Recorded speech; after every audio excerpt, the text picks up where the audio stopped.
everyone, welcome back to the Earthdawn Survival Guide, the podcast for all disciplines, paths, players, and game masters. With your questers, Josh and Dan. I am Dan. I am Josh. And on today's podcast, we will be discussing all things quizzical, as we have another email palooza for you here. Some short ones, some long ones, all kinds of ones in between. And other than that, if you have a question for us, please drop us a line at edsgpodcast@gmail.com. Any updates you want to give the listeners, Josh, before we get into the emails? As a follow-up to last week's episode about the Threads adventure from Parlength Adventures, we weren't sure whether Sam Witt had written anything else. Yeah. The episode went live today as we are recording this, and Lou shared earlier that Sam did in fact contribute. He said he was pretty sure that he wrote the wizard essay in Adept's Way. Oh, nice. And an entry or two in the Horrors book, and did probably a couple of like the legends in those early Legends of Earthdawn books. That he was somebody who like didn't do a whole book, but was one of those folks who would contribute a couple of smaller things to those sort of collection pieces. Nice. We give credit where credit is due. We'll absolutely chime in. He had worked on some other stuff, but was not as prolific a contributor as some of the other folks, or as well-known a contributor as some of the other folks that we have talked about in those pieces. No, but a bang-up job when he did nonetheless. Absolutely. So we have something here from Aleyn. We just need to comment on this because we got your Journal of Val d'Or, and awesome job. It is a 64-page PDF that we will not be reading on the podcast because that'll take up three episodes worth of time. Yeah, it's covers basically the adventures that we have been going over in the Parlength Adventure series. My understanding. I have not had time to read the whole thing. I have not. I pulled it up and started reading like the first. I'm like, okay, yeah, cool. It's cool. I really like seeing adventure journals and the character voice that can sometimes come across in them. Yes. I still have somewhere the journals that my players wrote in my long-term Earthdawn game that I talk about all the time. Mm-hmm. I still have those somewhere because one of the things that was the genesis of my personal website was posting those journal entries, because that was something that we did back in the late 90s. Early years. Yeah.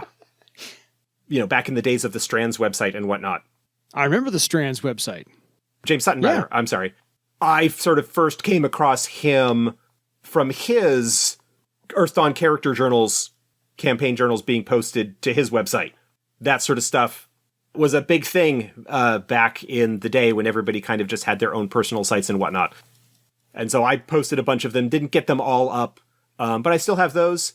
Yeah, it's really cool. I like to see them. Oh yeah, no, this will be some good reading when I have more time to absorb that. Because time. Again, what is time? What is time like, Dan? What is free time? Free time is the same thing as spare money. Ah. I'll do this in my free time when I have some spare money. That I actually have a little bit of familiarity with for not great reasons, but that's... Not great reasons, yes. Understood. I got a Christmas bonus that I've just now used up all of. So yeah, I'm with you there. But yeah, otherwise Aleyn says, hey, I was going to split this into chapters to represent the various adventures that will be covered over the next few episodes. But I said, what the hell, just send the whole schmozzle. So for your reading pleasure, love the podcast, Earthdawn forever, Aleyn. So thank you, Aleyn. We'll get to it when we actually have a free minute in our spare time with our free money. So yeah, one of those things. But I absolutely deeply appreciate all your hard work putting that together. I'm pretty sure your players do too. Or if you are a player, I'm sure your GM appreciates it. And if they're not awarding you legend points for that, they should be, because I always did. If you give me the journal, I'll throw you some extra legend points your way because you put effort forth and put it in character voice. So I'm all good there. So yeah, I did that too. Totally. So we got one from Brendan. Hi, Dan. Hi, Josh. On the subject of nighttime, wilderness ambushes while a party is resting, is there any penalty for members of the party sleeping in their armor? Does it depend on the armor? How long do you think it should take an adept to put on their armor? Thanks for all the hard work you both do, Brendan. I actually thought about this a little bit. There is not anything in the rules specifically about penalties for sleeping in your armor. I will say, first of all, that I don't think that anything I'm about to say will apply to Blood Pebble or Living Crystal, because both of those are armors that are implanted and are sort of designed to not be taken off. That's part of the reason why Blood Pebble ends up being such a popular armor, because it's a decent balance between physical and mystic, and you also never get caught without it. I think the number, it's like, the best. You know, a lot of, like, after the first night ambush, a lot of folks are like, well, I don't want to get caught without my armor again. I'm going to invest some Blood Pebble. I know certainly that the Swordmaster in my long-term game got Blood Pebble after the first night ambush that they had. That said, I think there absolutely should be penalties for sleeping in armor. This is just sort of me thinking about it for half an hour earlier. Mm-hmm. My gut thought would be that if you spend the night sleeping in your armor, that you get penalized on your recovery tests the next day based on the initiative penalty of the armor. That makes sense. I like that as a game balance. Those numbers are kind of roughly equivalent. And so if you're effectively, because you're in armor heavy enough that it uses up all of your initiative penalty, then at that point you actually would probably, I would like start saying, hey, you need to like deal with exhaustion, like start dealing with that sort of thing. That's probably where I'd go. My only minor issue with that is the armors that don't actually have an initiative penalty, but those are all minor enough that, again, this was just off the top of my head. I might even shift it as to say as like penalized 1 plus the initiative penalty in terms of recovery tests. So that if you are sleeping in your armor for armor that is, again, not Blood Pebble or Living Crystal, you are going to at least lose a recovery test for doing that because you are sleeping in something that is not really designed to do that. Yeah. But again, that's like not thinking about it super hard and checking to see if there are any weird edge cases that come out as a result of that. No, let's do this real quick, because I'm looking at the armor table right now. The initiative penalty that has a 0, Espagra Cloak, fine. Fern Weave, fine. Leather, fine. Obsidian Skin, who's wearing that? Padded Cloth and Padded Leather have no initiative penalty. Those are all soft armors. You actually could sleep in those without a penalty. Well, relatively soft. Historically speaking, leather armor. Yes. Actual leather armor, you're talking about something like, I think one of the terms for it is like cuir bouilli, which is boiled leather, which is hard. Stiff. It's not like a leather jacket or something. That's more like padded. Padded leather. Yeah, it's more like suede in this case. That was like a quick and dirty, well, what are some existing numbers that I could pull from to deal with that? No, I'm okay with that. Like I said, I think your answer of +1 makes more sense, because that way there's always at least one penalty. Yeah, because armor is not something really that is designed to be slept in. No, I don't want to be sleeping in chainmail. That's uncomfortable. Yeah, one plus the initiative penalty, it is going to be uncomfortable, which honestly like makes the magical armors that reduce the initiative penalty to a certain extent, like if you're going to go that way, even better, because then they sort of have like that magical bit of whatever to make them a little bit more comfortable, easier to move in. Yeah. Again, this doesn't apply to the implanted armors because you can't do anything about those. As far as the amount of time that it would take for somebody to put on armor if they wake up and want to do so, I don't know. At that point, I might start looking at the piecemeal armor rules. Yeah, fair. Making a call on, again, like looking at armor values and trying to figure out something that would make sense within the context of how these things would actually be put on. And again, I did not look at this, and so this is really just off the top of my head. I would probably come up with something that is based on the armor, like the physical armor rating of the armor would be like the determining factor in how long it would take. And my thing that I'm not sure of is how that would convert from that armor value to rounds, and then maybe looking at the piecemeal armor rules, which talk about like small, medium, and large pieces. And so it would be possible perhaps for someone who like normally wears chain, right, to just throw on their chain hauberk, like not do the greaves, just to get a little bit of armor protection on so they don't get the full suit. That's I need to sit down with an hour. Plot that out. Take a look at values and figure out something that makes sense while also looking at the actual, like how much time it actually, I'd probably talk to to some SCA friends and say, hey, how long does it actually take to get into your armor? Yeah. Use that as some kind of basis. That's kind of where I would go with it, but I really like my sleeping in armor thing. I am a lot less sure about the other one, but that's probably where I would go with it. Yeah. If I had to really like sit down and consider and come up with rules. Totally. I've only encountered one RPG ever in my lifetime that actually has a list of here's how long it takes to put on armor in rounds. So if you were going to do that for this one game, I only know of one game, but you're much more well-read on these than I am. I'm pretty sure somewhere in the Advanced Dungeons & Dragons expanded rulebook stuff, there is a table that talks about how long it takes to don or doff armor. Yeah. I don't have those books. I want to say it's probably either in the Wilderness Survival Guide or Dungeoneer's Survival Guide. Like that, like my brain is saying, that's probably where it is, but I could be wrong. Fair. I feel like it's something that got talked about like around swimming rules, because if you fall into water wearing armor, it's kind of important to know how long it's going to take you to take it off. Yeah. Then you're hosed. So it's possible it's somewhere right around there, but I know like that kind of information is sort of out there, but I also don't know like AD&D, there are aspects of it that are accurate and other aspects where they were just completely making up stuff whole cloth, and I have no idea whether the values that they used for that sort of stuff there have any actual basis in reality. Yeah. But I would base it more on, well, here's how much protection it provides. To get the full protection, it's going to take you this amount of time, and not necessarily be super concerned with, does it pass the smell test? Does it make enough sense for this to kind of be good enough that we can use the numbers that are already existing to kind of determine that and go from there? I much prefer that sort of thing, like I did with the sleeping in armor. Like, oh, here's a value that measures in a decent way how effective this would be at hindering such a thing, so let's use that as the value to go on from there. Absolutely. Absolutely. Insight into the creative process. the creative process, designer's mind kind of thing. Totally. Hopefully I will like remember that for the future and maybe at some point like work it up.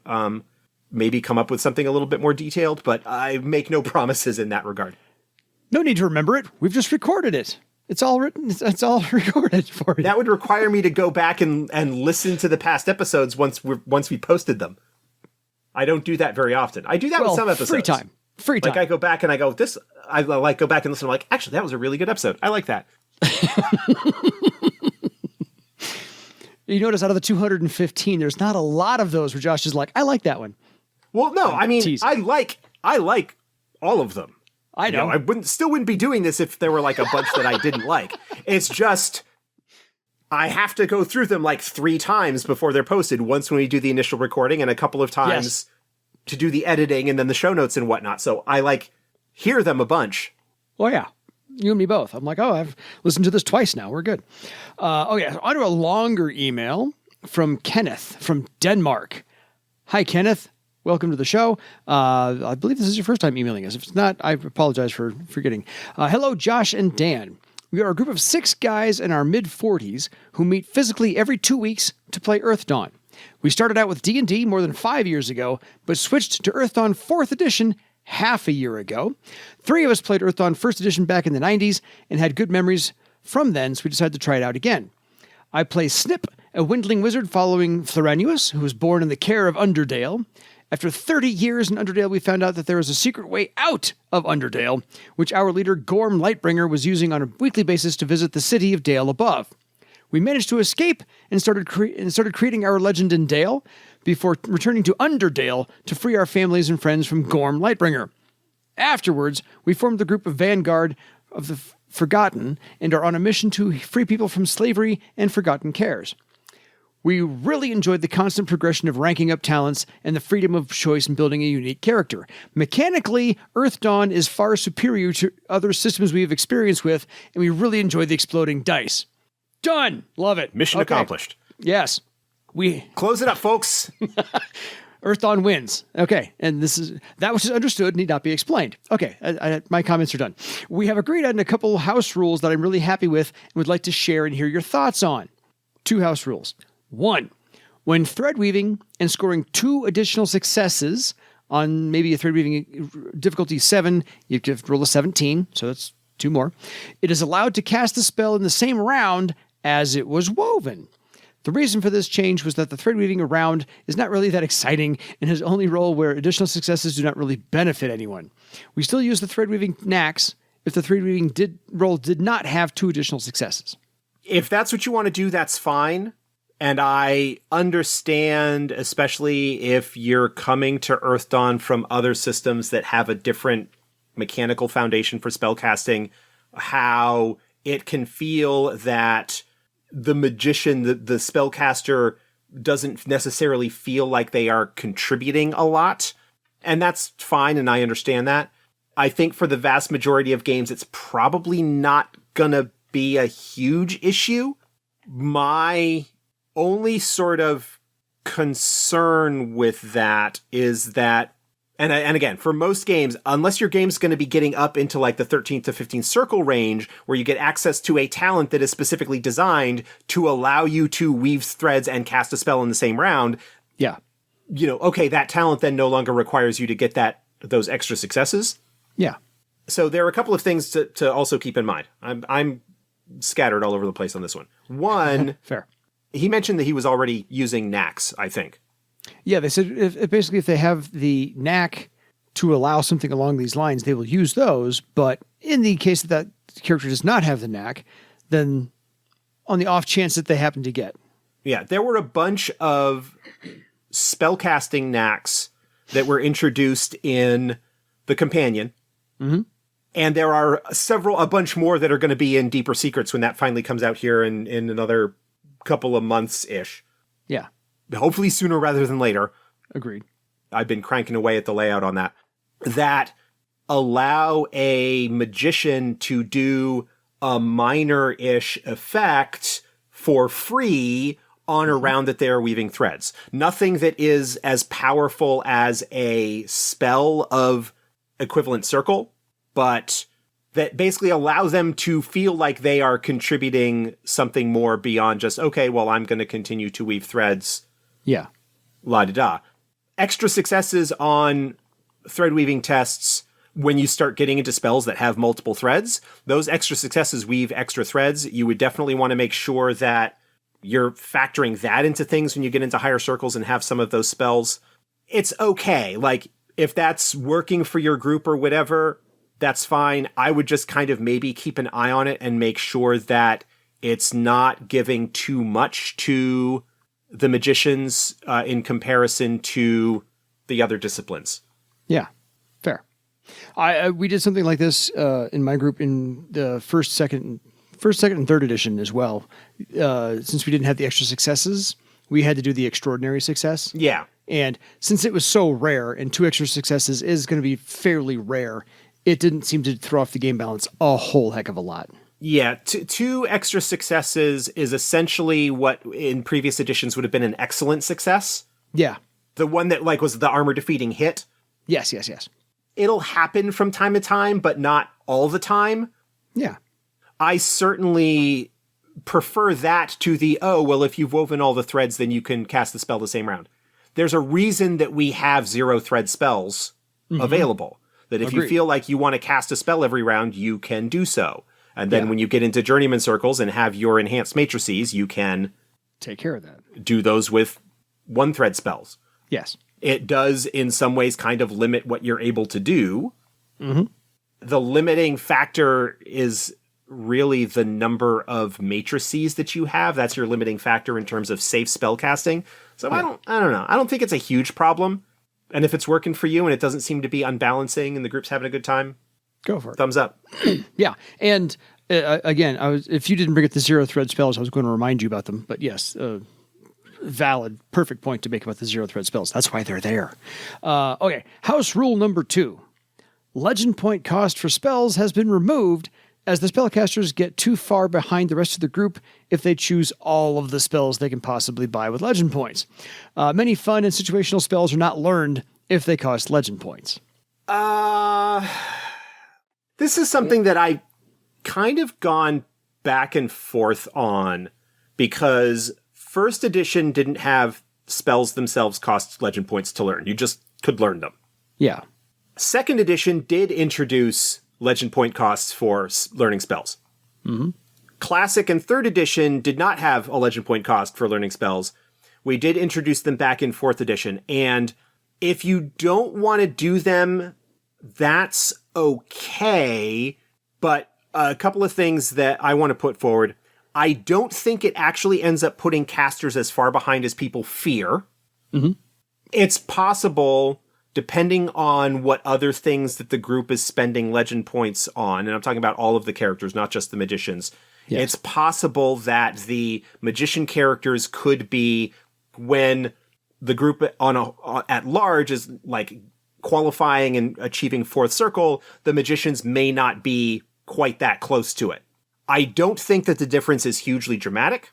And I also think that from a balancing standpoint, that each additional spell provides an additional tool in the toolkit for the magician to solve problems or address issues. And the versatility that that provides, having some kind of investment that needs to be made into that to build your character is worthwhile.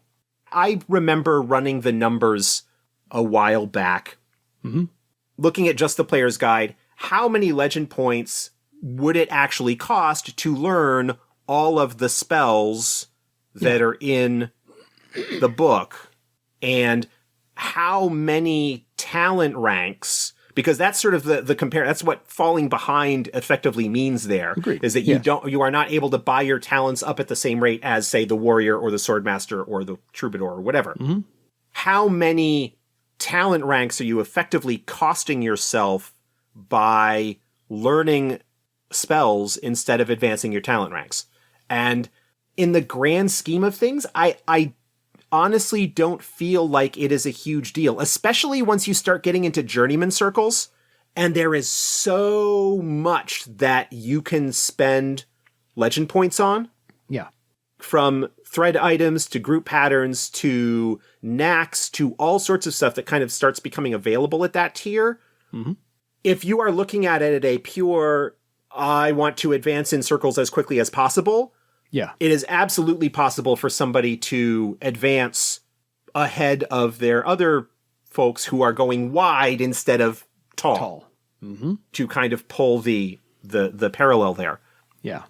I have run into people who do that, broadly speaking, in the community that I sort of interface with online, on the Discord, at conventions and so forth. People generally accept that and have not found it to be as big of a problem as many of them have expected when they sort of first encountered that. Again, if that's what your group wants to do, that's fine, and it doesn't seem to be otherwise unbalancing things. Mm-hmm. That's cool, great, whatever. But those are sort of the reasons why it's in there, is that the variety of abilities that magicians get access to through their spells should probably cost something in terms of character investment. Otherwise, you are effectively getting free power boosts. Yeah. And that's one of the things that can unbalance magicians in relation to other character types. Mm-hmm. The magicians can get access, potentially, if you don't cost legend points for those, get access to a whole bunch of tools and tricks and power enhancements, even if they're not necessarily vertical power enhancements, but horizontal, like broad power enhancements that other disciplines don't get access to. Yeah. Especially if they're free. Yeah. Well, that's just it. If you're getting those for free, all you have to do is track them down and maybe pay some money to somebody. Yep. that's kind of a no-brainer at that point. Requiring legend points, yeah, oh, well, maybe there are utility spells that don't end up getting learned and used because they cost legend points. By the time you're hitting 5th or 6th circle, the amount of legend points that it costs to pick up a 1st or 2nd circle spell, compared to how much it costs you to raise one of your talent ranks 1 point, is pretty minor. That cost curve gets pretty steep. It's the same reason that multidisciplining starts to be so attractive to a certain point, is that the amount of power boost that you can get for investing legend points into something else, for the amount of legend points that it costs me to go from 6th to 7th circle, I can learn a whole 2nd discipline and bring it up all the way to 5th. Yeah. And get so many more toys and tools and abilities and powers. That versatility should cost something. Well, it's always the trade-off between spells and talents. That's pretty much it. And so if you actually spend the points on the talent or that circle, the new circle spell, and spend more points, when you have 200 or 300 left over, you're like, I really can't spend these on anything. That's when you go back to your 1st and 2nd circle spells and buy those. So get the expensive stuff first, then go back and get the cheap stuff. Well, this is not like Magic theory-wise how it works, but from a mechanical standpoint, I also like to think of it as a spell that you learn sort of being like a spellcasting knack. It is a special ability that is sort of tied to this, and just like knacks cost legend points to learn as a one-time cost, a spell likewise, like a unique twist or a different way of using something, should cost as well. So that's kind of like some of the design thinking behind that. And again, if it's working for your group and it doesn't seem to be unbalancing things or whatever, keep it. Great, have a good time. Yeah. That's my thinking and why we went with it in 4th edition. Fair enough. And that is a little bit traded off with the fact that you do get those free spell matrices. Yes. Like how much of a rebate that is up to the individual, but it's basically something that you don't have to invest points into. Agreed. Yeah, the free spell matrices are just, that was one of the beautiful 4th edition things. Love those. So Kenneth closes by saying, I have now heard all your podcasts, at least the game mechanical ones, once as I leave the lore to our game master. With Magic Deeper Secrets on the way, I am hoping we can get a podcast with the 5th to 8th circle spells before the release. Thanks for everything you do for the Earthdawn community. It's not going to happen before the release, but it is certainly something that we could talk about.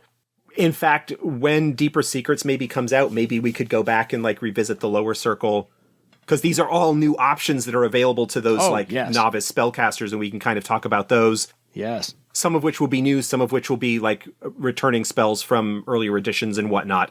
Totally. There's a lot of content in that book. It is going to be a very big book, and I broadly hope people will be happy with it. Agreed. And I think we can mine, 5 or 10 episodes of content from it. So somebody on the Discord, when learning that something was not going to be in that book, were like, oh, well, I kind of wish that they had split it into 2 books in order to make room for everything. And I'm like, yeah, that's just what we need. We put 1 book out and say, oh, well, we don't have everything yet. There's another book coming. Let's give people even more reason to complain about the fact that they don't have everything yet. Yes. I would much rather get that out of the way and say, here's this everything. Massive tome of just about everything else that you could possibly want. There are some things that are missing and they may find a space somewhere in the future, but get all those spells into people's hands and maybe they will keep quiet about not having enough spells for, a few months. Yeah, make them happy. Okay, we have a longer email. This is going to wrap up the entire episode, but it's going to take the last half of the episode, I promise you. This is a meaty one. We get this from Stefan. So this is the Enchanting Deep Dive. Strap in. Here we go. Hey, Josh and Dan. In episode 103, this is 218. Really? 150? Anyway, episodes later. Episode 103. Look, not everybody has been with us from the beginning. Well, I have. Kidding. Well, you have. That's not kidding. What are you talking about? That's the joke. In episode 103, you asked to suggest an example of an enchantment, to discuss the enchantment process a little more. From my point of view, there are 2 perspectives on this, that of the players and that of the game masters. That's why I'm sending you an example of both. Here's the perspective from the player. A Nethermancer learns the enchantment knacks from his master during his ascendance to the 5th circle by his master, making a magic wand together with him. The following ingredients are available for the enchantment. A thigh bone of a double ogre leader, killed by the group. A magically highly charged crystal from the time before the plague. Super rare, approximately 5,000 silver coins of value. A bone spirit with the usual stats and powers of rank 5 to support the enchanter. The bone carving skill at a rank of 2 and lots of small stuff. In addition, the master, circle 7, assists with the enchantment. The wand should contain a standard matrix and otherwise resemble the magic wand from the Game Master Manual with 4 ranks and bonuses to thread weaving and spellcasting. The formula for the enchantment is known by the master. Here's the perspective from the Game Master. So we'll come back to that. Let's talk about, let's kind of like take this in chunks. The enchanting rules that are included in the companion are for that idea that if a player character decides that they want to make an item of their own, whether for their own use or for one of their companions, here is a mechanical process that you sort of, if you want to, can follow to do that. And the recipes for most of the items are available already in there. Here's how much it's going to cost. Like, you need to come up with some unique items and things like that. And then presumably, like, depending on the item, either the group may have already done the things to gather the items or might need to go out and farm the materials, so to speak, in order to get what they want. And that's fine. And sort of from a player character's perspective, hey, I want to play an enchanter. I want to make this item. Maybe depending on like the game, balance the story of needing to gather the materials and where those came from with the mechanical aspects and the time required in order to make that. That's all cool. That's fantastic. And yeah, that's sort of what the intention is for those. There is space within it for making your own items beyond those that are already created in terms of the recipes, or enchanting patterns as they're technically called in the book, but I prefer recipe just because I think it makes it a little bit clearer and doesn't use the word pattern for another thing. 3/4 of the magic rules. That's fine. And obviously, once you kind of get outside that area that's already been filled in, you're a little bit more on your own and needing to be creative in terms of coming up with what might seem balanced and stuff like that. I think the guidelines are pretty decent. But yeah, that's absolutely sort of from a player character creating an item direction. That is exactly what you'd be looking for. Totally. So from the Game Master, since we've been playing Earthdawn for so long, all the official items are more or less familiar to my players. That's why I usually distribute legendary items I've developed myself to my players and the NPCs. You are also welcome to discuss the topic of enchantment with one of them. Bone Loyalty. The Troll Nethermancer Arimek, I'm hoping I'm saying that right, it's a made-up name, always used the same spirit for his Bone Circle spell for many years, so that he built up a relationship with it and also named it. With his consent, he developed a ritual and object to summon it better, which he used for the Bone Circle bones on his travels. Over time, Denmain was able to animate the bones and travel with Arimek as an animated skeleton, air quotes. The artifact consists of a noble red velvet bag filled with several bones of name-givers that have been elaborately engraved with magical runes. The amount of bones corresponds roughly to that of a human skeleton, all 216 of them, I guess. The bag is the actual item. Lost or destroyed bones can be replaced over time so that enough are available for the ritual. However, the name-giver bones must be skillfully crafted by the owner and have been in the bag for at least one lunar cycle in order to function.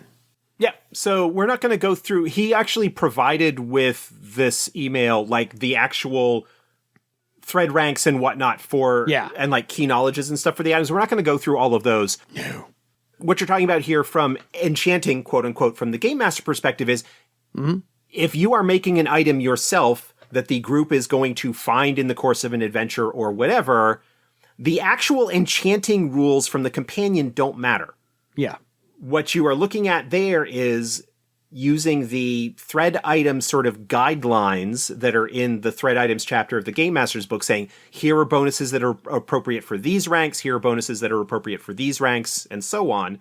But the more important part, and I think this item illustrates it really, really well, is the story behind the item. Like, maybe you come up with the item and you say, okay, here's like the story behind it, because a big part of the attraction of the way that magic items, thread items work in Earthdawn, especially with ones that you find, and a big theme of the game is learning about the history and past of these items so that you can bond yourself to them more strongly to gain more power. And so this item, as the thread ranks progress, the bonuses that it provides get better and better. It does certain things, like it starts off as it's a matrix. There's sort of like a deed involved. He actually has, I'm not sure whether it's actually intended to be a deed at each rank, but like once you get into like rank 3 and up, it's always like, oh, you need to carve and add more bones to the pouch. Again, depending on the game and whatnot, whether the item itself and the discovery of the key knowledges ends up being a focal point of the game, or whether it ends up being something that's kind of a side arc or is like kind of subplot to a certain extent. Just like the item itself and its story can become part of the narrative of the game as it develops. The story here on this one is really kind of cool, and it results in an interesting, it didn't seem to me to be overly powerful item that just has a little bit of neat flavor and something that's a little bit different and provides access to some things that are a little bit outside the normal bounds of how bone circles and bone spirits work and so forth. Yeah. And I think it's just a really cool for that. So yeah, absolutely. From a game master perspective, that's what you're looking for, is to come up with an interesting story and how you can connect the information in that story to those key knowledge thread ranks in order to learn more about the item and progress its story and things like that. Yeah. You should have a story behind all of these, because that's the whole point of it having a name and a history, and you have to learn all of that. You don't just find a +1 sword, you find Kegel's sword. You find Lorm's axe. These items have names and history and whatnot. They may have a greater or lesser prominence in terms of the focus on them at different points in the game. There is absolutely a balancing act that you might need to do when you've got multiple thread items and you've got a more experienced group, and how much time you are focusing on them needing to do stuff to learn stuff about the items as opposed to following the quote-unquote main plot of the adventure or of the campaign. That gets into a whole other play style thing that I recognize can be a little bit troublesome maybe to deal with from time to time. But yeah, absolutely. He sent a second item along, and I don't know that we need to talk about it as well, because it's just the same thing. Like, here is a cool story that kind of connects to an item, and the bonuses that it provides are tied into that story. And so you get this interplay between the item's history and how those aspects of its history manifest in the powers of the item, so that it's not just a list of stat bonuses that you get. Yeah. With this bone circle pouch, as I build the relationship with the spirit that's kind of connected to these, if I swear sort of the same oath with the spirit that it had with the previous or with the original owner, it can sort of start to do the things that the legend described of what it could do. Agreed. Provides bonuses to casting Bone Circle and, to some of the other stuff that's going on there. Yeah. But no, I think he wove a nice deft balance between story, which by all means, keep doing that. Yeah, absolutely. And good bonuses without being overpowered, because I think the enchanting flow chart kind of tells you, here's what you can kind of assess with where that power level needs to be at each rank and so forth. So I think he's done a magnificent job with both of these. The only piece of it that, like, you can sort of get a little bit of cross-pollination on this here, and this is not something that's really addressed in the rules at all, but a lot of people have expressed interest over the years in how do I make my items I want my character to start with his father's sword, and I want it to become a thread item through the course of the game. Yeah. How do I go about that? And Fair. there is where you kind of need to have the, perhaps, taking some inspiration from the enchanting rules in terms of special materials or stuff that might need to be done, and the story that needs to be constructed around these things, and maybe having some stuff that is maybe already pre-existing that you discover, and then how to expand beyond that. That is something that has sort of been in the back of my mind as an area to tackle at some point, and I'm just not completely sure what shape that might take. Fair. Totally fair. But so, yeah, that's really good. Fantastic email, fantastic points, different ways of approaching the idea of enchanting, as in like creating magic items, thread items from whole cloth. Yeah. I mean, at least there's a flow chart, there's a recipe in the books. By all means, use it. This is a wonderful example on exactly how to do so. So back this one up, play it again for anybody who wants to do this again. Follow his recipe because it's right there in the enchanting section in the book. You can find it out. So Stefan just says, keep on going with the good work, and thanks for all the fish. Best regards from Vazgothia. All right. And thanks for all the fish, everyone. of course, Douglas Adams. Got to give a nod to Douglas Adams. So, folks, if you have any questions for us, by all means, please drop us a line at edsgpodcast@gmail.com. As you can tell, we do lots of email palooza episodes where we just answer your questions, get the information straight from Josh, thoughts, and go from there. So, yeah, let us know how we're doing. Any final thought, Josh? No.